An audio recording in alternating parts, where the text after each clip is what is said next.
Kami sambut firman-Mu Tuhan dengan sukacita dalam nama Yesus. Haleluya. Amin. Silakan duduk. Terima kasih buat para WL dan para pemusik kita. Salam. Terima kasih kesempatan ini. Haleluya. Mari kita buka Alkitab kita dalam Matius 24 ayat yang ketiga sampai dengan ayat yang ke-14. Matius 24 ayat yang ketiga sampai dengan ayat yang ke-14. Bapak Ibu sudah pernah mendengar. Ya, memang semua Alkitab ini pernah kita dengarkan. Bahkan ada orang yang sudah hafal Alkitab. Tapi setiap kali firman itu disampaikan mengingatkan kita, meneguhkan kita, mengajar kita, dan kita lebih mantap lagi pemahamannya dan pengenalan kita akan Tuhan. Matius 24 ayat yang ketiga. Ketika Yesus duduk di atas bukit Zaitun, datanglah murid-muridnya kepadanya untuk bercakap-cakap sendirian dengan dia. Kata mereka, katakanlah kepada kami bila manakah itu akan terjadi. Dan apakah tanda kedatanganmu dan tanda kesudahan dunia? Jawab Yesus kepada mereka, waspadalah supaya jangan ada orang yang menyesatkan kamu. Sebab banyak orang akan datang dengan memakai namaku dan berkata, akulah Mesias, dan mereka akan menyesatkan banyak orang. Kamu akan mendengar deru perang dan kabar-kabar tentang perang. Namun berawas-awaslah, jangan kamu gelisah. Sebab semuanya itu harus terjadi, tetapi itu belum kesudahannya. Sebab bangsa akan bangkit melawan bangsa dan kerajaan melawan kerajaan. Akan ada kelaparan dan gempa bumi di berbagai tempat. Akan tetapi semuanya itu barulah permulaan penderitaan menjelang zaman baru. Pada waktu itu kamu akan diserahkan supaya disiksa dan kamu akan dibunuh dan akan dibenci semua bangsa oleh karena namaku. Dan banyak orang akan murtad dan mereka akan saling menyerahkan dan saling membenci. Banyak nabi palsu akan muncul dan menyesatkan banyak orang. Dan mereka makin bertambah. Dan karena bertambahnya kedurhakaan, maka kasih kebanyakan orang akan menjadi dingin. Tetapi orang yang bertahan sampai pada kesudahannya akan selamat. Dan Injil kerajaan ini akan diberitakan di seluruh dunia menjadi kesaksian bagi semua bangsa. Sesudah itu barulah tiba kesudahannya. Haleluya. Yang menjadi ayat nats kita pada pagi hari, pada pagi ini, tetapi orang yang bertahan sampai pada kesudahannya akan selamat. Kita ini sedang dalam perjalanan. Kalau dalam pertandingan, sedang dalam pertandingan. Pertandingan lari, ya. Jadi kita ada satu tempat yang akan kita tuju. Ada satu tujuan arah yang kita jalani, ya. Dan tempat yang Tuhan sudah siapkan, langit yang baru, bumi yang baru, itu tujuan kita, yaitu untuk hidup kekal selama-lamanya bersama dengan Tuhan. Tetapi orang yang bertahan, inilah nasihat Tuhan Yesus di dalam pengajarannya tentang akhir zaman. Dijelaskan banyak hal di ayat-ayat tadi. Tujuannya adalah supaya orang itu bertahan sampai pada kesudahannya. Karena ada yang murtad, ada yang lemah, ada yang tinggalkan Tuhan, ada yang sungguh-sungguh, ada yang tidak sungguh-sungguh, begitu ya. Tetapi orang yang bertahan sampai pada kesudahannya akan selamat. Di terjemahan lain, saya mau bacakan di terjemahan lain begini, Bapak Ibu dengarkan saja karena tidak ada di slide. Tetapi setiap orang yang terus percaya dan mengikut aku sampai akhir dunia ini atau sampai akhir hidupnya akan diselamatkan. Haleluya. Jadi kita ini harus tetap percaya dan mengikut Yesus sampai akhir dunia ini. Atau sampai akhir hidup kita. Mungkin begitu ya. Dunia belum berakhir, kita sudah duluan berakhir. Tapi kita setia sampai pada kesudahannya. Amin. Haleluya. Perhatikan baik-baik. Jangan menganggap enteng untuk ayat ini. Jangan anggap lalu. Mungkin jangan terlalu fokus pembicaranya, tapi fokuslah kepada firman Tuhan. Terimalah kebenaran, jangan terima perkataan manusia. Begitu ya, haleluya. Nah, sedikit kita mengutip dulu. Di dalam bahasa kata bertahan dalam bahasa Yunaninya, ya di sini ada kita punya rekan hamba Tuhan, ya nanti bisa dikoreksi. Ini mengintip karena saya juga tidak terlalu paham mengerti bahasa Inggris. Cuma begini, kata bertahan itu yaitu untuk tetap taat. Halo, coba cek ya. Tuhan nasihatkan kita supaya bertahan ya. Nah, di dalam artinya begini, tetap taat. Apakah kita tetap taat? Tidak surut, tidak undur. Iman kita tidak surut, tidak undur, tidak lemah. Lemah mungkin bisa saja gitu ya. Atau tidak lari. Maksudnya meninggalkan Tuhan begitu ya. Oke? Dalam menghadapi cobaan tetap berpegang teguh dalam iman kepada Kristus. Amin. Nah, saya rasa kita semua yang ada di ruangan ini adalah orang-orang yang kuat, orang yang tetap setia, orang yang tetap berpegang teguh. Amin.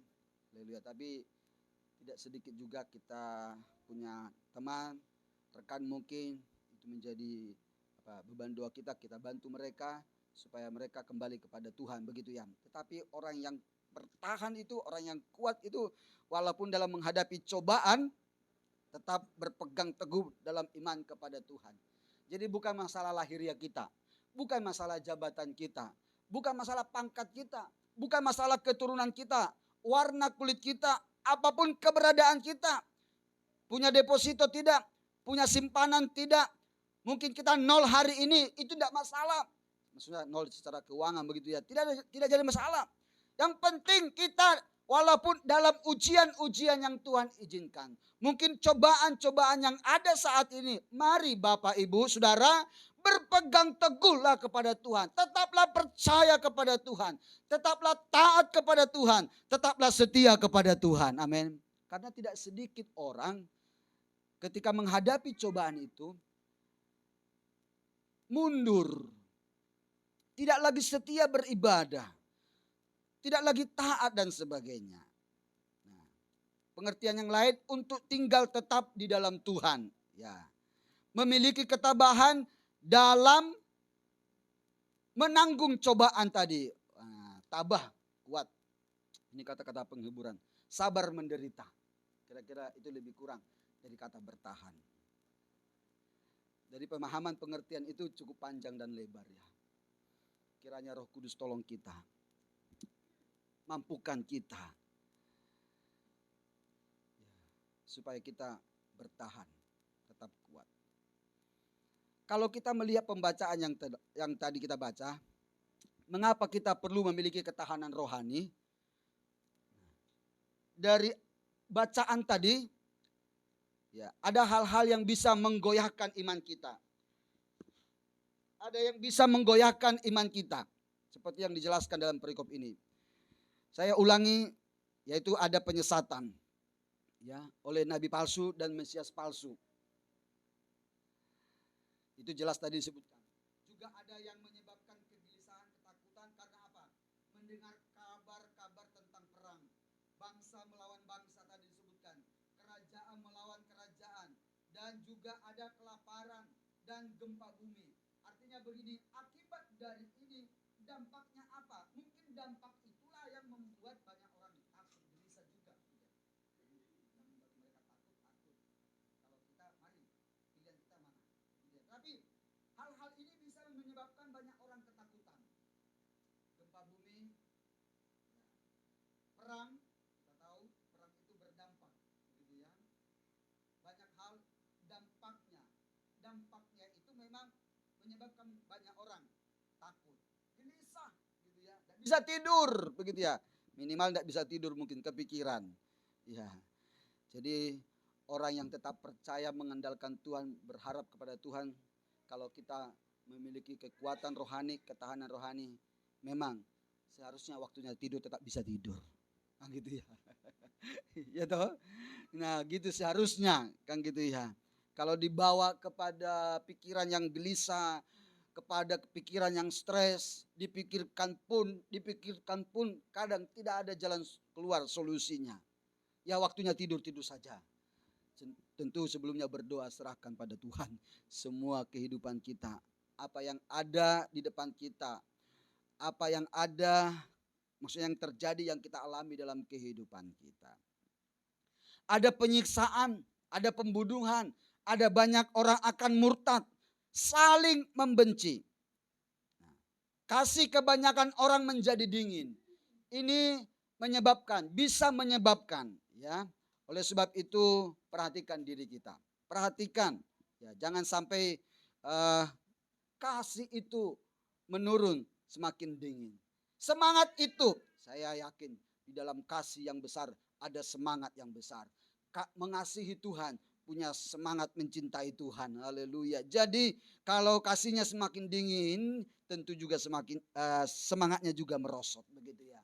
Nah, jadi perhatikan kasih kita kepada Tuhan. Tentu kita percaya sumbernya itu tetap dari Tuhan.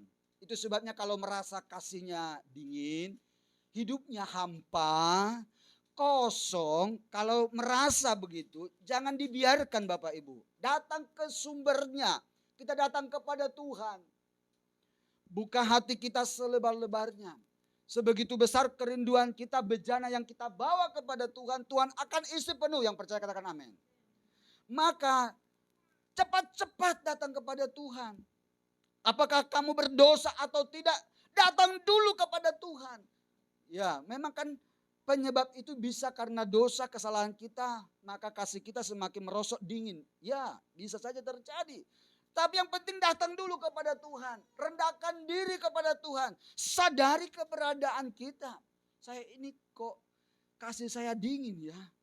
Apalagi kok hubungan suami istri kepada anak-anak cuek dan sebagainya. Bapak Ibu tahulah itu ya. Yang memiliki kasih yang dingin begitu ya. Haleluya. Jadi perlu ya kita mengoreksi diri. Apalagi jangan saling membenci ya. Ada kepahitan kebencian terhadap orang tua. Orang tua terhadap anak. Sesama anak yang bersaudara. Atau kita yang bersaudara. Terhadap keluarga kita dengan keluarga orang lain. Mari Bapak Ibu, ini di penghujung zaman. Mari kita belajar dan terus cepat membereskan diri. Artinya bereskan segala sesuatu. Roh Kudus itu kan kudus. Dia tinggal di dalam kita. Sadar tidak sadar mungkin ada sesuatu yang masuk mengotori kita. Roh Kudus itu baik untuk mengingatkan kita. Yang penting kita sadar, kita bertobat, kita minta ampun, kita bereskan satu dengan yang lain. Haleluya. Menjadi kotor itu kadang tidak unsur sengaja. Contoh, walaupun contoh gambaran ini tidak persis ya, begini ya. Rumah kita itu kan tiap hari disapu kan. Kan tidak sengaja kita kotori. Kita buang sampah ke rumah, kita bawa kotor. Enggak. Tanpa itu rumah itu kotor. Berdebu gitu ya. Ya. Jadi supaya tinggal nyaman kita harus sapu, dipel kan gitu tuh. Supaya bersih. Itu unsur sengaja enggak? Enggak. Datang saja debu itu ngotori rumah kita. Makanya perlu sebulan sekali ngelap-ngelap yang lain. Tidak hanya lantai aja kan gitu ya. Karena memang kotor. Nah seperti saya ini kan di perumahan. Perumahan juga jauh dari jalan raya. Kok bisa loh banyak debu. Tanpa sengaja ngotori rumah. Nah maksud saya begini Bapak Ibu ya. Ya artinya kita perlu terbuka di hadapan Tuhan. Kalau ada hal-hal yang mengotori bait Tuhan ini. Kita datang kepada Tuhan. Minta ampun. Minta darah Yesus sucikan kita. Terus kita minta pengampunan darah Yesus. Haleluya. Nah inilah bisa mengakibatkan ya Bapak Ibu. Maka Yesus sekali lagi berkata. Ya. Di dalam ayat yang kita baca tadi. Tetapi orang yang bertahan sampai pada kesudahannya akan selamat. Tanamkan di dalam hati kita. Apapun yang terjadi di kolong langit ini. Apapun yang keadaan di sekitar kita. Bahkan kalau kita berkata Tuhan walaupun demikian keberadaan saya, keadaan saya. Aku tetap mencintai Engkau Tuhan. Aku tetap mau setia kepada Tuhan. Jangan berkata kalau saya nanti sudah begini baru saya setia. Jangan kasih syarat itu untuk mengikut Tuhan. apa adanya dengan kondisi keberadaan saat ini, kita tetap setia kepada Tuhan. Ya, tetaplah rajin ibadah, melayani. Ya, haleluya. Tanamkan dalam hati kita. Tuhan berikan aku kekuatan, aku tetap mau bertahan. Walaupun aku tetap setia kepadamu ya Tuhan. Amin. Haleluya. Kita belajar di dalam Alkitab, tapi sebelumnya gini ya. Kesimpulannya begini kira-kira. Orang yang memiliki ketahanan rohani itu begini. Yaitu tidak melepaskan kepercayaannya kepada Tuhan. Tidak melepaskan kepercayaannya kepada Tuhan. Sekali Yesus, tetap Tuhan Yesus yang menjadi Tuhannya, begitu ya. Itu orang yang kuat, yang bertahan. Pada kesimpulannya harus seperti itu ya. Nah, di dalam Roma 10 ayat 35, sebab itu janganlah kamu lepaskan kepercayaanmu karena besar upaya yang menantinya. Sebab kamu memerlukan ketekunan supaya sesudah kamu melakukan kehendak Allah, kamu memperoleh apa yang dijanjikan itu. Ketekunan harus memang disertai, dilengkapi, ditambahkan dengan melakukan kehendak Allah. Itu harus sejalan. Ya, melakukan kehendak Allah. Tuhan perintahkan kepada kita. Jadi ini orang yang memiliki ketahanan rohani. Pada kesimpulannya tidak akan melepaskan kepercayaannya kepada Tuhan kita, Yesus Kristus. Dan hal yang sama juga dikatakan tekun dalam melakukan kehendak Allah. Sama dengan di dalam ayat itu. Ditambah dengan 1 Yohanes 2 ayat 17 berkata, dan dunia ini sedang lenyap dengan keinginannya. Tetapi orang yang melakukan kehendak Allah tetap hidup selama-lamanya. Amin. Haleluya. Bapak Ibu Saudara, mari kita pegang firman Tuhan ini. Ada keraguan? Apakah ada kebimbangan? Sepertinya tidak kuat menanggung masalah. Sepertinya mau lari dari kenyataan hidup. Mau lari kemana gitu ya. Nah, berarti lagi goyah. Datanglah kepada Tuhan. Kita punya sumber yang luar biasa. Segala sumber berkat yang memberikan kita kekuatan rohani. Dan juga sebenarnya kekuatan jasmani. Karena karya Tuhan itu sempurna atas tubuh, jiwa, dan roh kita. Memelihara tubuh, jiwa, roh kita. Mencukupkan, menyediakan penyediaan Tuhan atas kehidupan kita. Haleluya. Ya, percaya, tetap percaya. Mari kita sedikit belajar dari contoh-contoh dalam Alkitab. Ini menambah keyakinan kita. Beberapa contoh dalam Alkitab itu orang yang memiliki ketahanan rohani. Ya, tokoh kita pertama jelas Yesus. Ini yang menjadi figur kita, teladan kita. Dan sumber kekuatan kita itu juga berasal dari Yesus. Tapi coba kita melihat keteladanan Yesus.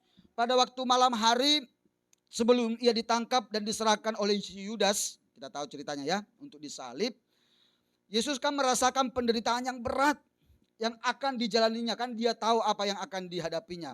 Lalu Yesus berdoa di Taman Getsemani. Ini doanya dikatakan seperti ini. Ya Bapakku, jikalau engkau mau, ambillah cawan ini daripadaku. Tetapi bukanlah kehendakku, melainkan kehendakmu lah yang terjadi. Itulah doa Yesus. Yesus tahu pergumulan, Yesus tahu keadaan yang akan dihadapi. Dia disalib, dia akan mati, dia tahu hal itu. Tapi karena ketaatannya dan mengasihi Bapa dan mengasihi orang berdosa, dia serahkan dirinya dan mau disalib, begitu ya. Jadilah kehendakmu. Jadi kehendak Bapa itu memang harus Yesus disalib untuk keselamatan dunia, untuk keselamatan kita. Nah, kita sudah percaya akan kematian dan kebangkitan Yesus. Amin. Yesus mati untuk kita. Amin. Yesus telah menanggung segala dosa kita. Dan juga kita percaya oleh bilur Yesus kita bisa disembuhkan. Kita dapat disembuhkan kalau kita percaya. Haleluya. Di dalam ayat itu maka seorang malaikat dari langit menampakkan diri kepadanya untuk memberi kekuatan kepadanya. Nah, ayat ini berkata ada malaikat yang disuruh oleh Bapa datang memberikan kekuatan kepada Yesus. Saya melihat di sini doa jalannya. Kalau kita tahu kita butuh Tuhan, kalau kita tahu kita lemah, Mari kita datang kepada Tuhan, Sang Sumber. Maka Dia akan memberikan kekuatan kepada kita. Dia akan memberikan penghiburan kepada kita. Dia akan memberikan jalan keluar kepada kita. Yang percaya katakan amin. Tetaplah datang kepada Tuhan. Entah nanti cara Tuhan itu luar biasa. Ini Bapa mengutus malaikat memberikan kekuatan kepada Yesus.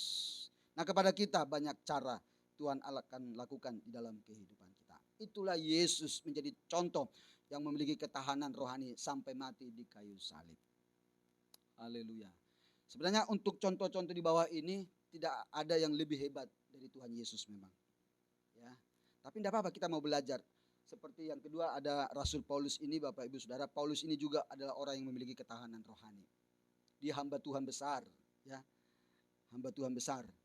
Belum ada hamba Tuhan manusia selevel manusia ya yang lebih hebat dari Rasul Paulus. Kalau kita tahu ada hamba Tuhan besar dimulai zaman apa? Reformasi kah? Zaman sekarang ini kah? Tapi tidak ada yang lebih hebat dari Rasul Paulus.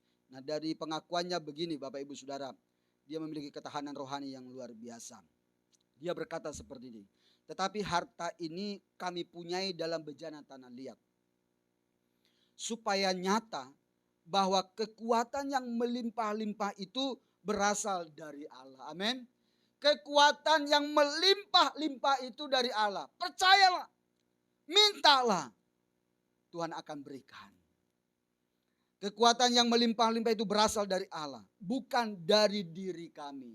Jadi artinya bukan mengandalkan kekuatan kita juga, tapi mengandalkan Tuhan. Dialah sumber kekuatan itu yang melimpahkan, memberikan dengan begitu luar biasa. Dalam segala hal kami ditindas. Pernah ditindas? Namun tidak terjepit. Kami habis akal. Pernah tidak habis akal? Paulus namun tidak putus asa. Kami dianiaya namun tidak ditinggalkan sendirian. Kami dihempaskan namun tidak binasa, kata Paulus. Itu keadaan yang dia alami, Bapak Ibu Saudara. Tapi hamba Tuhan itu luar biasa. Kita tahu Paulus ini adalah orang yang luar biasa. Tentu karena dia dipenuhi Roh Kudus. Haleluya. Dia berpegang kepada kebenaran firman Tuhan. Setuju Bapak Ibu ya? Kekuatan kita, kekuatan dari Roh Kudus. Ketika kita berpegang pada firman, kekuatan kuasa Roh Kudus itu yang menolong kita sehingga kita tetap kuat. Jangan mengandalkan kekuatan sendiri. Mari kita masing-masing kita mengandalkan Tuhan, Sang Sumber berkat dalam kehidupan kita. Ada yang sudah pernah mengalami seperti Paulus mengalami karam kapal, ya. Di tengah jalan dalam pelayanannya dia pernah ditodong atau oleh orang-orang perampok, orang-orang penjahat. Banyak hal yang dia alami dalam pelayanannya. Tapi hamba Tuhan yang satu ini sangat luar biasa dalam kehidupannya. Nah, yang ketiga, contoh yang ketiga ini Nabi Habakuk. Kita tahu Nabi Habakuk, pernah dengar dia berkata seperti ini, sekalipun pohon ara tidak berbunga, ini mungkin masalah pekerjaan ya, masalah penghasilan ya, masalah pertanian, perkebunan begitu, yang bertani, yang berkebun begitu ya. Sekalipun pohon ara tidak berbunga, pohon anggur tidak berbuah, hasil pohon zaitun mengecewakan, sekalipun ladang-ladang tidak menghasilkan bahan makanan, kambing domba terhalau dari kurungan, dan tidak ada lembu sapi dalam kandang, namun aku akan bersorak-sorak di dalam Tuhan, beria-ria di dalam Allah yang menyelamatkan aku. Allah Tuhanku itu kekuatanku. Ia membuat kakiku seperti kaki rusa. Ia membiarkan aku berjejak di bukit-bukitku. Haleluya. Dia akui Allah Tuhanku itulah kekuatanku. Sekalipun. Tidak gampang memang. Saya akui. Tidak gampang. Di dalam keadaan yang sulit secara keuangan, ya,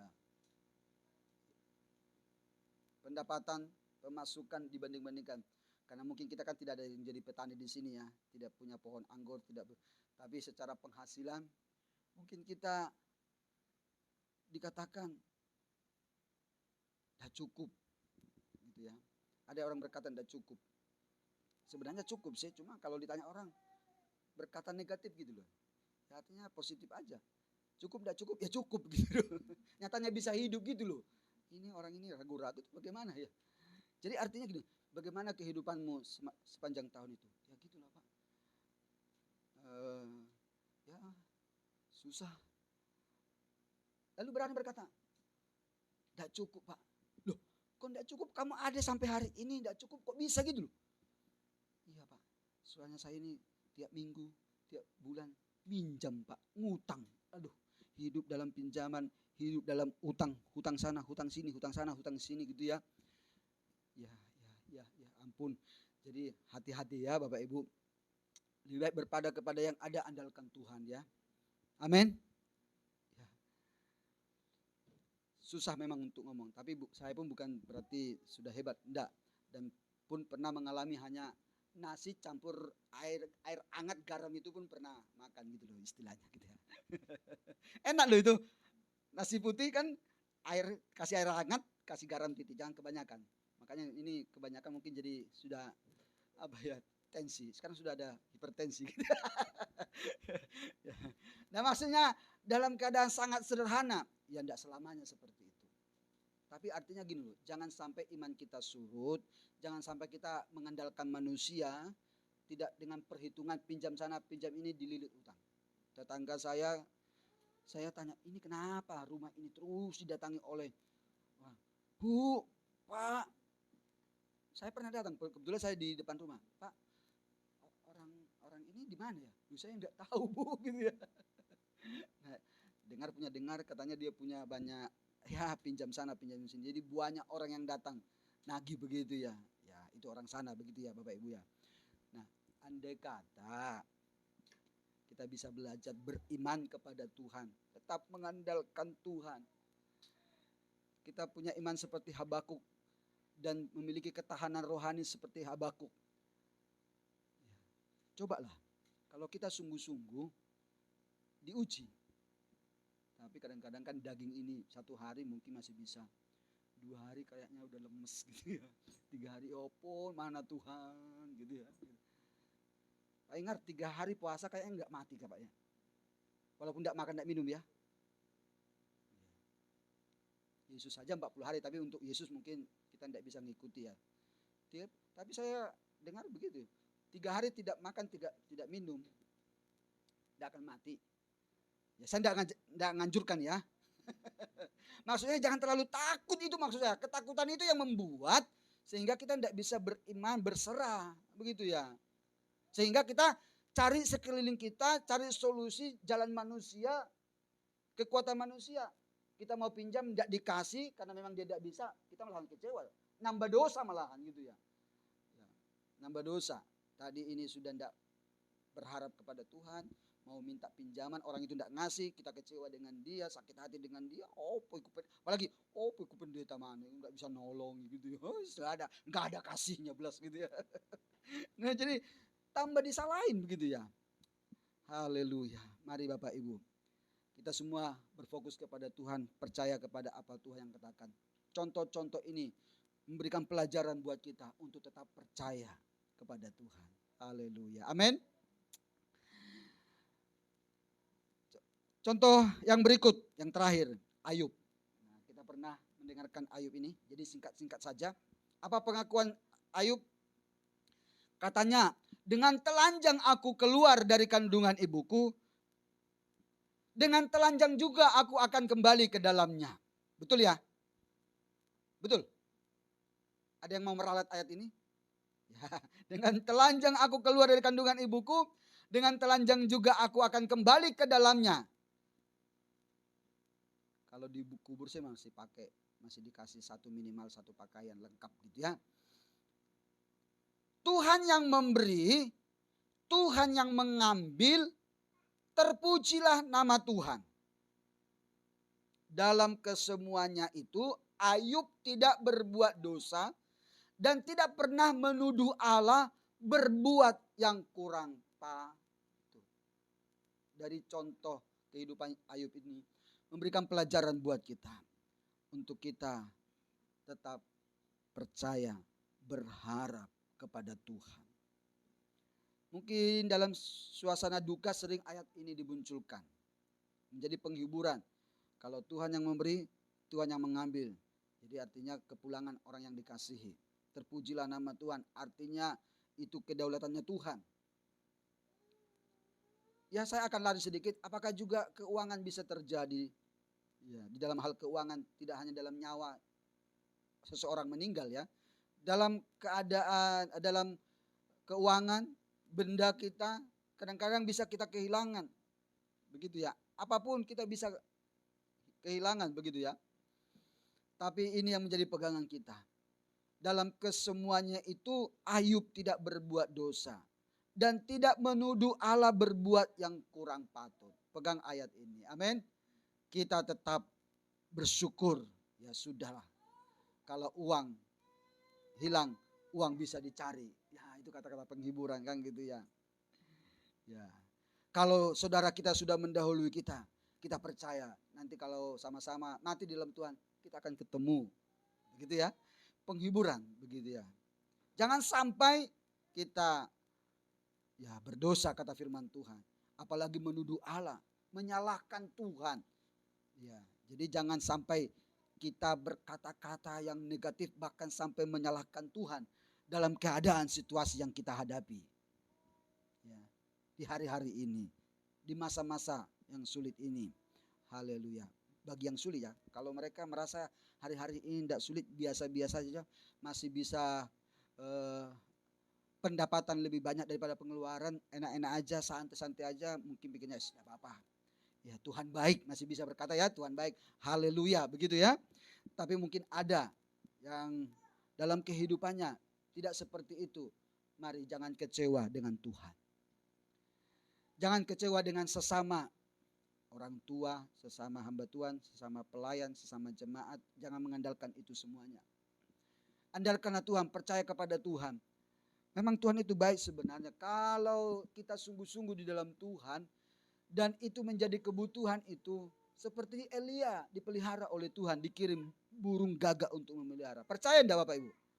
Nah itu iman kita, artinya ya kalau kita bercerita pun kepada seseorang tentang keberadaan kita, bukan mengandalkan manusia, jangan mengandalkan mereka. Kalau itu kebutuhan kita, Tuhan akan pelihara, Tuhan akan menyediakan. Haleluya. Mari tetap percaya dan mengandalkan Tuhan. Haleluya. Milikilah ketahanan rohani ini. Karena memang orang-orang yang menjadi contoh-contoh kita pada pagi hari ini, itu adalah hamba-hamba Tuhan yang memiliki ketahanan rohani yang sangat luar biasa. Haleluya. Nah sekarang kita mau belajar bagaimana ya kita punya ketahanan rohani yang berbeda-beda. Saya merasa berpikir seperti itu. Karena ketahanan rohani seseorang itu tidak sama. Ya, tidak sama. Tapi semua kita harus meningkatkan, menambahkan ketahanan rohani kita. Bagaimana supaya kita kuat, begitu ya. Semakin kuat dalam menghadapi kehidupan ini, begitu ya.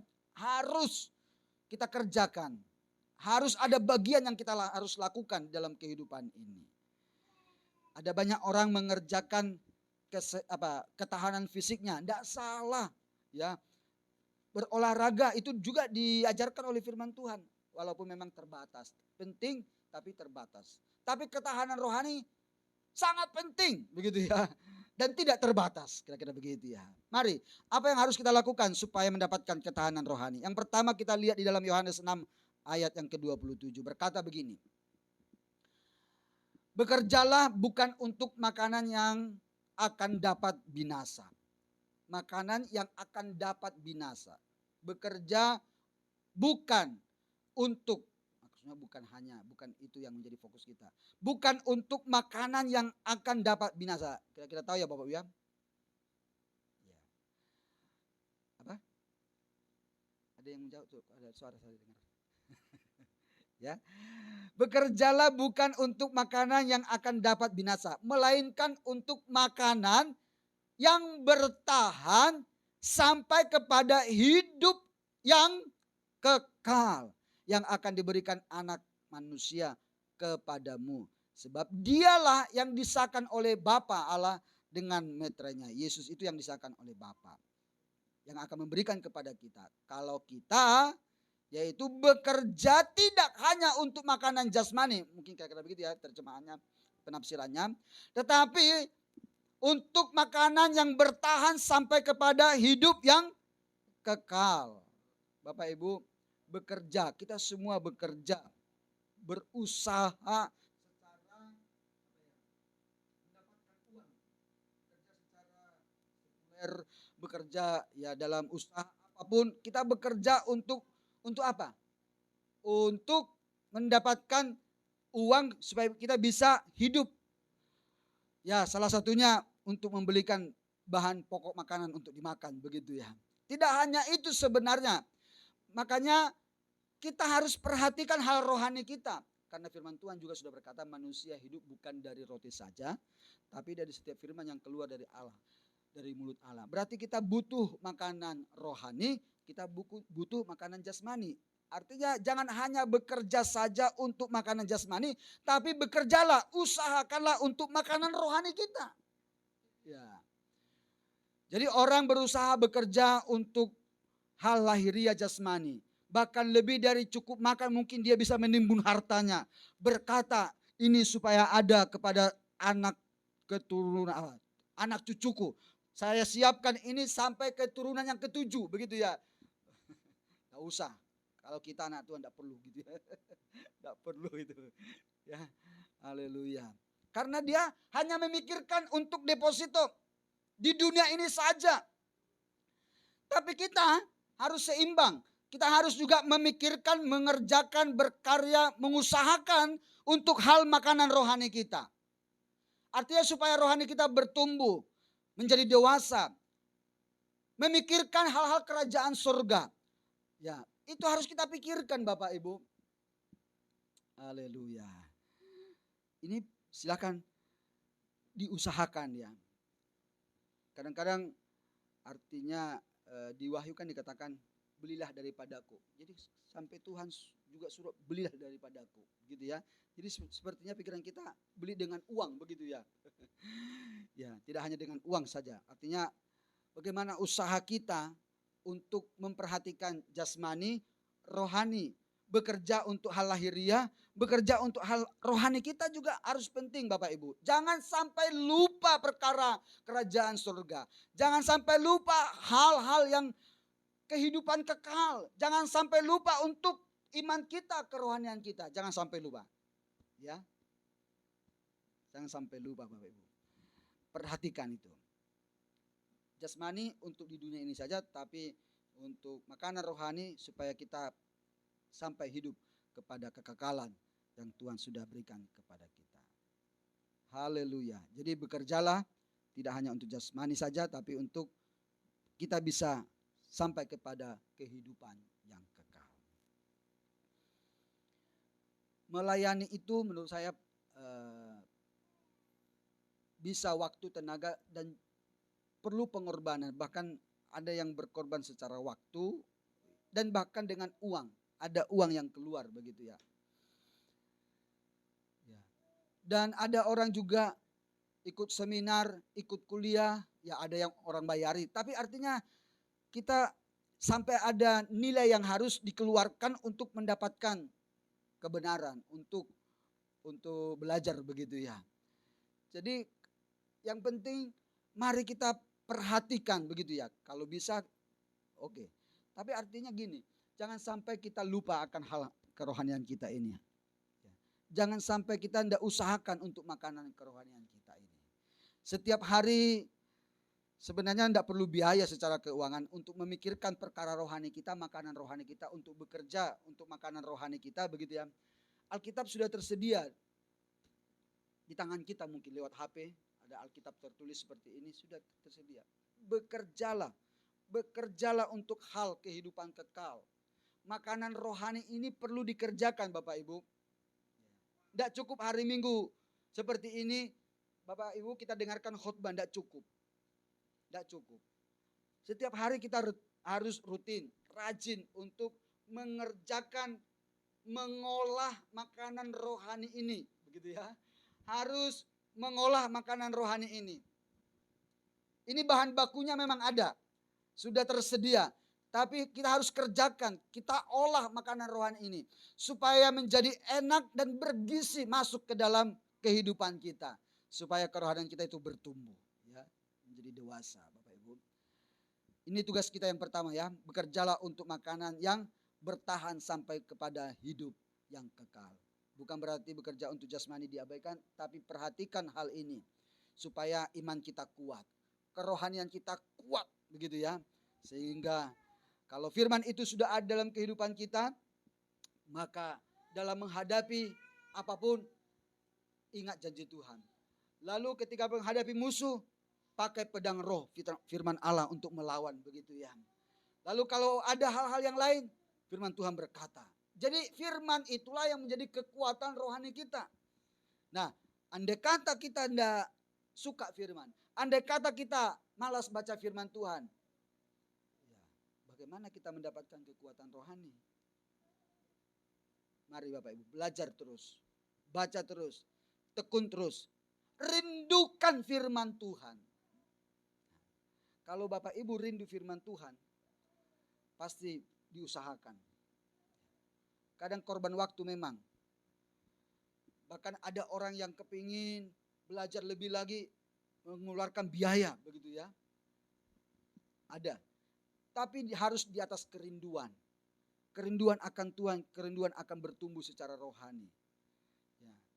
Kenapa baca? Saya rindu bertemu Tuhan melalui firman-Nya. Kenapa saya dengar firman Tuhan? Karena saya rindu mendengarkan suara Tuhan. Kiranya Tuhan memberikan kerinduan yang besar. Hati yang lapar dan haus akan Tuhan. Sehingga kita terus bisa mengerjakan bagian kita ini. Untuk mengejar, mencari, mengusahakan makanan rohani ini setiap hari di dalam kehidupan kita. Cara yang kedua, supaya kita memiliki kekuatan rohani, ketahanan rohani, yaitu di dalam 1 Timotius 4 ayat 7-8 berkata seperti ini. Tetapi jauhilah tahyul dan dongeng nenek-nenek tua. Biasanya ini dipakai oleh nenek kakek untuk dongengi cucunya, begitu ya.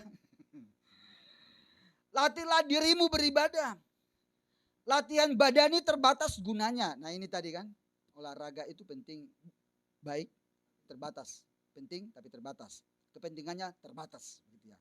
Tetapi ibadah itu berguna dalam segala hal. Karena mengandung janji. Lupa saya sudah setia beribadah tiap hari Minggu, Pak. Ya walaupun tidak di sini, di sana juga saya beribadah. Pokoknya kalau hari Minggu itu entah pagi entah sore, saya tidak pernah libur Pak. Jadi saya sudah setia beribadah kepada Tuhan. Puji Tuhan, itu masih dasar. Dan itu sebenarnya masih satu bagian dari ibadah yang kita lakukan. Karena di dalam Alkitab ada ibadah yang lain yang bisa kita kerjakan. Mengunjungi yatim piatu, janda-janda dalam kesusahan mereka, itu merupakan ibadah. Mungkin kalau kita perhatikan orang-orang yang ada di penjara juga merupakan ibadah. Jadi ya Alkitab mengajarkan dalam beberapa bentuk ibadah. Tapi yang kita lakukan setiap minggunya datang ibadah, berkumpul dalam jemaat, kita memuji, menyembah Tuhan, mendengarkan firman Tuhan. Itu juga bagian dari ibadah. Bapak Ibu, latihlah dirimu beribadah. Kerjakanlah bagian kita dalam beribadah, begitu ya. Di dalam ibadah itu Tuhan melihat hati, tentu. Sampai kedalaman hati kita. Kadang kita tidak fokus. Karena apa? Karena capek, stres, banyak pikiran, begitu ya. Datang hanya setor muka, setor tubuh, fisik, begitu ya. Tapi kepada Tuhan, Tuhan yang hanya tahu memang. Ya artinya kadang kita tidak bisa serius. Tidak sampai 2 jam ibadah, kadang-kadang kita tidak bisa konsentrasi, begitu ya. Sibuk karpe dewe, kadang-kadang HP masih di tangan. Saya tidak tahu apa Bapak Ibu pegang HP itu buka Alkitab atau buka yang lain. Jujur aja di hadapan Tuhan. Jadi tidak sampai 2 jam ibadah masih bisa buka HP itu loh. Yang bukan aplikasi Alkitab loh ya maksud saya. Tidak sabar gitu loh. Tuhan itu baik aja mengampuni kita.